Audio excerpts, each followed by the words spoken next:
Welcome to Ciao Bella Living Italian Style. I'm your host, Barbara Ann Zippi, and I'm also associate publisher of the Delaware Valley Italian American Herald. We're going to be referencing that a lot today for some of the stories that we have to tell you, but we'll also be featuring some of my adventures in Abruzzo, where I have had the opportunity since 1976 to keep going back to my grandmother's hometown that she left in 1922 as a bride that had to go meet her husband here in the United States, who was also from the village, but they hadn't met each other yet, and that was a long story and another time. But the other newspaper that I want you to be aware of for today is La Serba, is the Italian-American newspaper. That is a monthly newspaper in the Abruzzo region. And what we're going to talk about today is this shrine in St. Gabriel in the Castel Castagna region.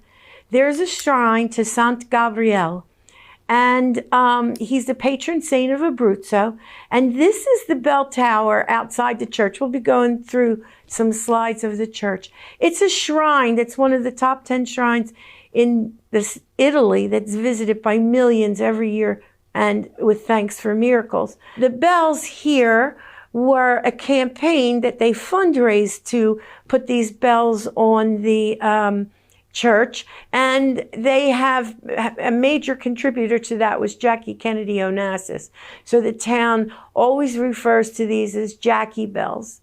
And the next picture that you'll see, those masses of people, if you see the church on the second from the left, and the crowds and crowds of people, these are how many people make pilgrimages to Santa Gabriella through the years. And the next slide shows this. There's walls and walls of miracles. This is one miracle that someone was thankful for. They made a composite, they put it on. And the next slide will show you the actual walls. This is one of many. And they date back to the early 1700s, but these miracles that are posted there are posted up till today in the year of the 2022. It's just amazing. Another picture here is the entrance. Oh, this is really special. The entrance to the museum before the cathedral that you go into for Santa Gabriel has this globe there with all these petitions in it. And you write your wishes. Now, my friend, my tour guide, Sonia Sorrentino from Abruzzo Sister Tours, she moved to her grandmother's village in Abruzzo, in this little town called Castel Castagna, right near Santa Gabriel's. And we went there for the day. We both were overwhelmed with what we saw. And I think, and I say to her, as I'm getting the chills now, we both made our petitions on what we were asking for our future, or where our future would guide us. And looking back on it, which is about a year and a half ago now that we were together there, I think they listen, and miracles happen every day. So the next slide, another wall. You walk through walls and walls of thank you notes and contributions and pictures that have been donated because of the miracles that the families have been granted. Here's a picture photo. Oh, you could see the rosary that is still hanging in the middle of the picture composite of a car accident that the man in the photograph could not possibly have survived, and he did, and they attribute his miracle to Santa Gabriel. It's heart-wrenching when you see this, or heart-blessed, I should say. This was a mother and father, and I don't know, it's written in English. It happened after the year 2000 that this family was very happy for their blessings with their baby. And this is how they thanked them, and they put it on the wall. Now here's another, they're written in English, they're written in Italian, they're written in every language of the world. yeah, it's hard to even say which one should you take a picture of, because they're all so, the stories have you believing that miracles are possible even today. These are not repeat of the walls, people. These are all different walls, and not as many as there really are. So it's, everybody goes to the shrines, and rightfully so. In Rome and in Florence and in Venice, there's shrines all over. But this is one of the top rated shrines in Italy, and millions of pilgrims come here every year. And the next slide will actually show you the inside of the church. Now, this was taken when COVID was just ending, and they had taken out all the pews. And this is how they put chairs up for people to see Mass, or to hear Mass and see Mass during that COVID period when they were just starting to be allowed to re-enter. So even that was closed over there. And if you know anything about the gorgeous cathedrals in Italy, they all have side altars besides the main altar, which are magnificent. And this is inside the Church of Santa Gabriel. And then there's another, I wish you could see the ornaments up close and personal. The artwork and the pieces there are amazing and breathtaking. Another exciting thing with Santa Gabriel, here is the courtyard, okay? When you're looking at the courtyard, you're out in the courtyard, that is the only hotel in the region of this church. You always usually have to bus yourself in or drive in, and you could see it's nestled among the mountains of the Gran Sasso mountain range in Abruzzo. So these are off the beaten path for regular tourists, unless you're on a pilgrimage, and for the residents that all live in the area. The food trucks on a Sunday afternoon all gather in the parking lot, actually, and people come out and celebrate, meet each other, enjoy their Sunday snacks. And it's a center of, this place of miracles is a center of camaraderie among townspeople and strangers. And speaking of camaraderie, in the 1985, on one of their anniversary celebrations, Pope John Paul II arrived by helicopter.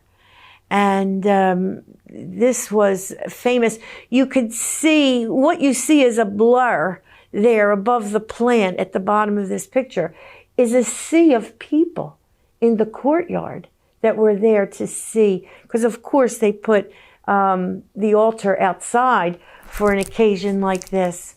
And well, you'll see that soon.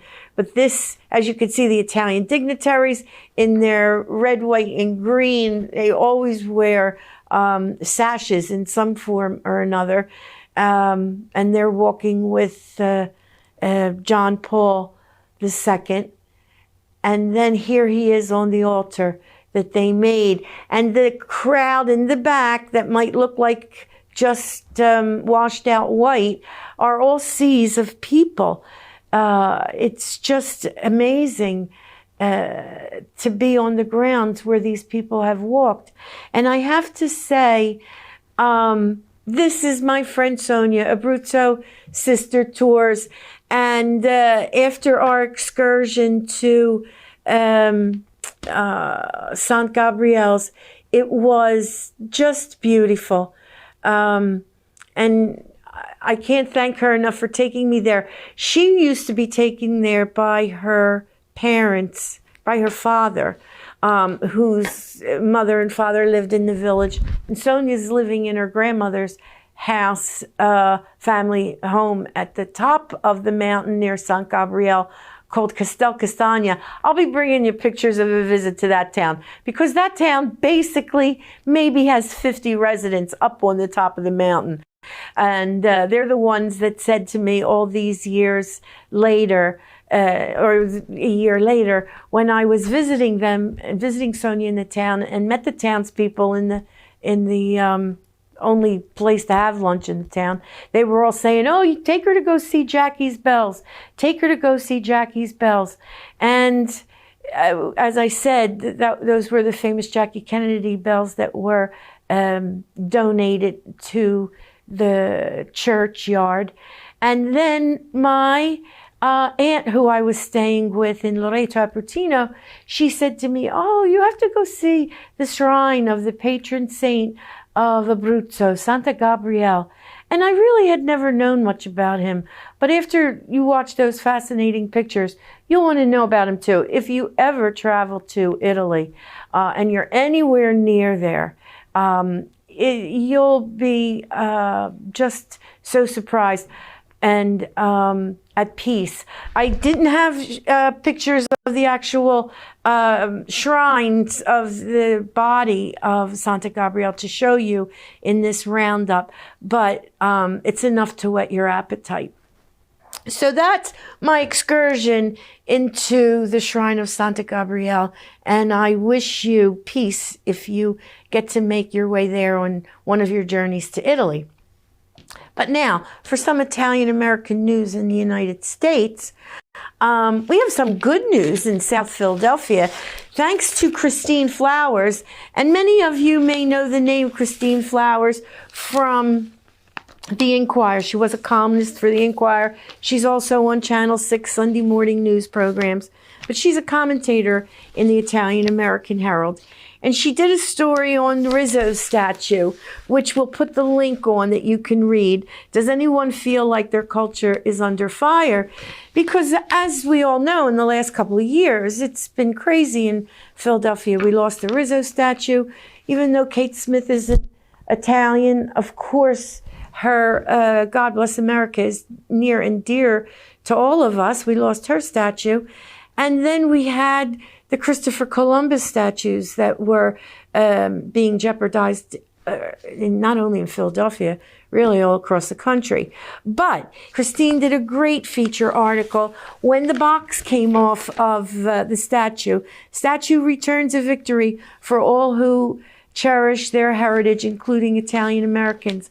I was listening to Dom Giordano's radio show and podcast, and he has a new podcast on during an hour of his regular scheduled radio broadcast, and behind him is a framed piece of the wood of the cart, the wood carton that was around the Christopher Columbus statue for a long time down there in Marconi Plaza in Philadelphia. So we're proud to see a symbol of Italian-American heritage, beliefs aside in humanity.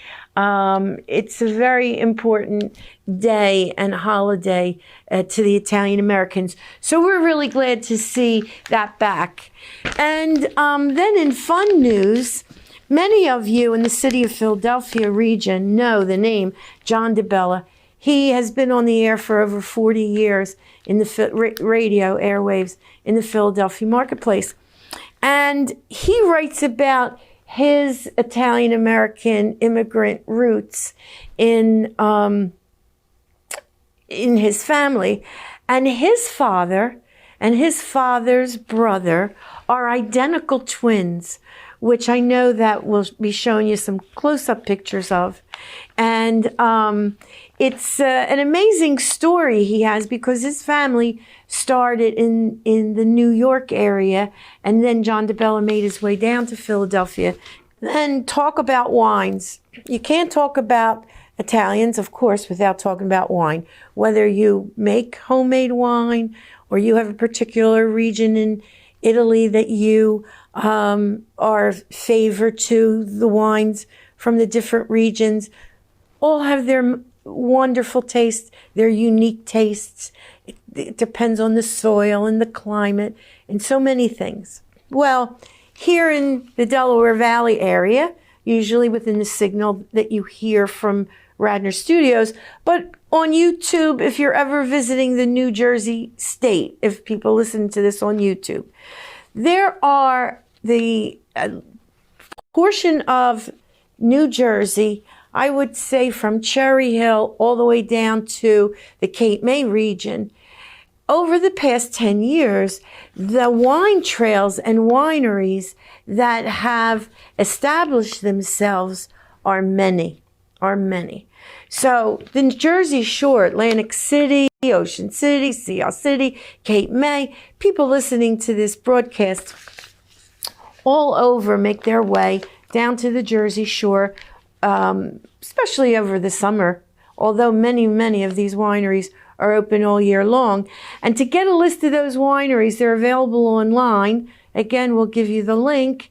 And it's experiencing South Jersey through your wine glass. So as I always say, they're the wineries on the way to Cape May. Because by the time you reach Cape May, you reach the end of the wineries in the state of New Jersey. So treat yourself if you're a wine lover and try some of those American wines. Many of the vineyards in the state of New Jersey actually have Italian owners. So it's a different version of Italian wines here in America.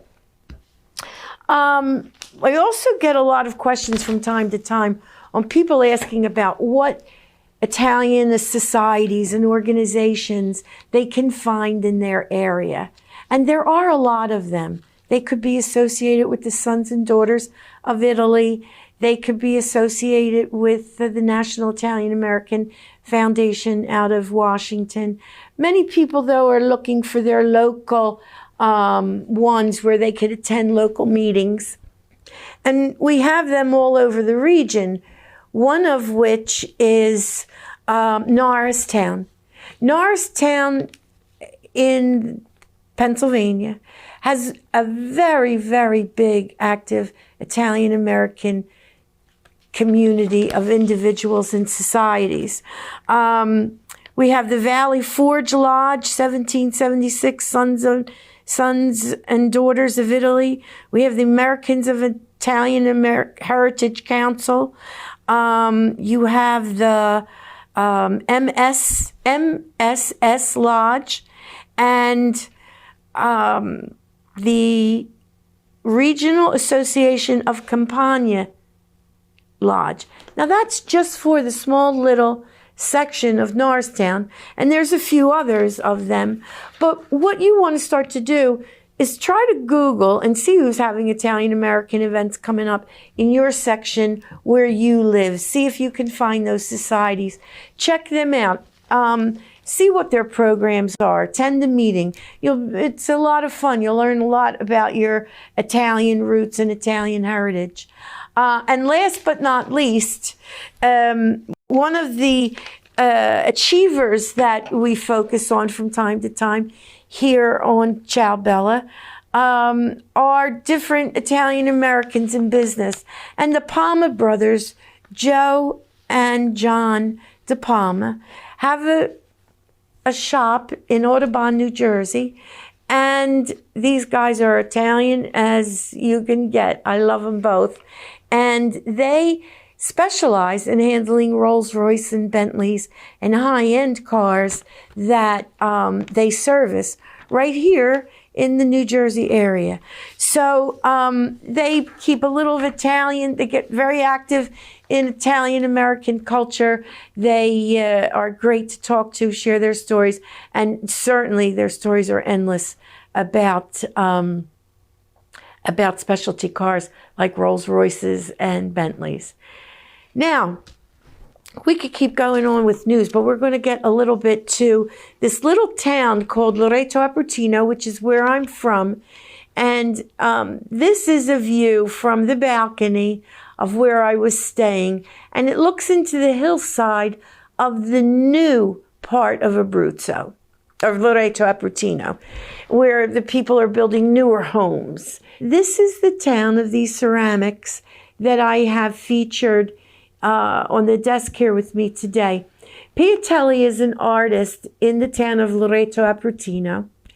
And every year, he's in his 80s now, and 20 years ago, for years, he was a vendor at the Hamilton, New Jersey Italian Festival. Every year, he would pack up his ceramics and bring them over to the New Jersey area and set up a display booth. And he didn't really travel all over the world, but he had a friend in Hamilton who said, bring your things. And you know how delicate these ceramics are. So I had the opportunity, I stopped in his shop and we picked up, I brought home some of these trinkets, but I want to show you some of the things that are on his walls. Now this man has crafted and painted and fired each of those. Ceramics in Italy have a different designation of the term ceramics in the United States. So these are artisans who create. He is an artisan. He's amazing. Through the years, you could see his younger years. He didn't want me to take any pictures of him as an 80-year-old man, but he just worked night and day creating. And the shop that he has now, that you're going to see some pictures of in Loreto, Abruzzo, has all the works he's made over the years. These, if you don't have a nativity set at your house that you either keep out all year or for the holiday season, he has them from these miniatures to 3-foot statues. They are beautiful. Picture frames, he's certainly, has done modern things for people to want to put up. And here's a picture of those, that life-size nativity, a picture, I wish it could say it speaks 1,000 words. They were at least 2 feet high each. They were magnificent in the shop. And in the shop, here's another, the centerpiece there, that's a clock. That urn is actually a clock. And remember, they're all hand-painted and fired. Many of the things at the bottom have lids and are dishes. They're trinket boxes, beautiful to hold whatever your little valuables or treasures are. And then, oh gosh, the pitchers for water, coffee cups. Imagine serving tea or coffee, and the serving trays with this these beautiful pieces of art.